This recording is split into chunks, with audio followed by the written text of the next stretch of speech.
ये घटना 2019 में हुई थी। उस समय मैं अभी अभी कॉलेज में दाखिल हुआ था। कला अकादमी का एक लाभ यह था कि लोग इतने अधिक नहीं थे और जीवन की गति भी अपेक्षाकृत आरामदायक थी। हमारा छात्रावास 4 लोगों का कमरा था। ऊपर बिस्तर और नीचे टेबल का डिजाइन था। रहने में काफी आरामदायक था। मेरे कमरे में मेरे 3 रूममेट्स थे। हम उन्हें छोटे ए, छोटे बी और छोटे सी बुलाएंगे। छोटे ए के सामने छोटे बी का बिस्तर था और मेरे सामने छोटे सी का। मुझे याद है एक रात मैं बहुत जल्दी सोने चला गया। जब मैं गहरी नींद में था, अचानक फिर मैंने एक काजी की आवाज सुनी। वो आवाज ज्यादा तेज नहीं थी, लेकिन बहुत साफ थी, जैसे किसी ने दरवाजा खोला हो। उस समय मैं बहुत ज्यादा थका हुआ था, इसलिए मैंने उठकर देखने की कोशिश नहीं की और फिर से सोने के लिए करवट बदल ली। जब मैं हल्की नींद में था, तब अचानक मैंने सुना कि सामने वाले बिस्तर पर पड़ा छोटा सी शायद किसी को गाली दे रहा है। उसी चौहान से है और सिचुआनी भाषा में गाली दे रहा था। हालांकि मुझे उसका मतलब समझ नहीं आया, लेकिन उसकी आवाज का लहजा काफी तीखा था। मेरी पहली प्रतिक्रिया थी कि शायद छोटा सी नींद में बड़बड़ा रहा होगा। सोचा कि यह कोई आश्चर्य की बात नहीं है, इसलिए मैंने ज्यादा ध्यान नहीं दिया।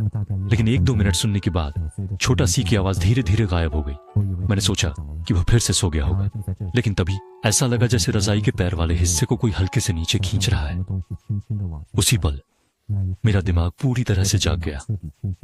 मैंने अचानक महसूस किया कि अभी अभी छोटा सी गाली दे रहा था, लेकिन शायद वह नींद में बात नहीं कर रहा था।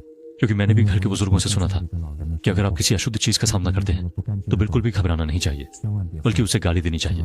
जितनी कठोर और गंदी गाली हो उतनी ही अच्छी। कहा जाता है कि ऐसा करने से आप उसे भगा सकते हैं। इसलिए मैंने भी छोटे सी की तरह गाली देना शुरू कर दिया। लेकिन समस्या यह है कि मैं आमतौर पर किसी को गालियां नहीं देता।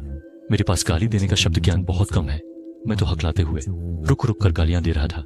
मेरा आत्मविश्वास बिल्कुल नहीं आ रहा था और ये छोटे सी की तरह लगातार उच्च ऊर्जा वाले तरीके से गालियां देने की तुलना में कहीं नहीं थी। इसलिए इसका प्रभाव भी छोटे सी के जैसी नहीं था। देखते ही देखते मेरी चादर का 1/3 हिस्सा खींच लिया गया था और मेरा दिल अचानक घबराने लगा। बस पूरी ताकत से वापस खींचने की कोशिश कर रहा था, लेकिन उस चीज की ताकत बहुत ज्यादा थी, जैसे वह जानबूझकर मुझसे ताकत माप रही हो। जितना मैं खींचता उतना ही डर लगता और अपने दिमाग में एक डरावना ख्याल आता। अगर उसने पूरी तरह से चादर खींच ली तो क्या वह सीधे मेरे बिस्तर पर आ जाएगी?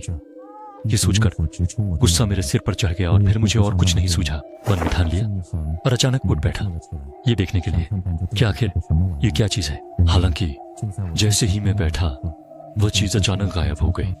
मैंने घबराकर धीरे से बिस्तर का पर्दा हटाया और सावधानी से बिस्तर के नीचे झांका।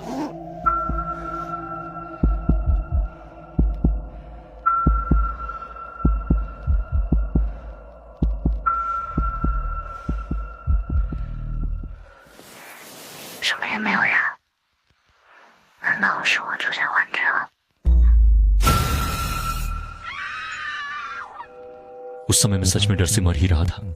जल्दी से कंबल के अंदर सिकुड़ गया और कांपते हुए कंबल को मजबूती से पकड़ लिया।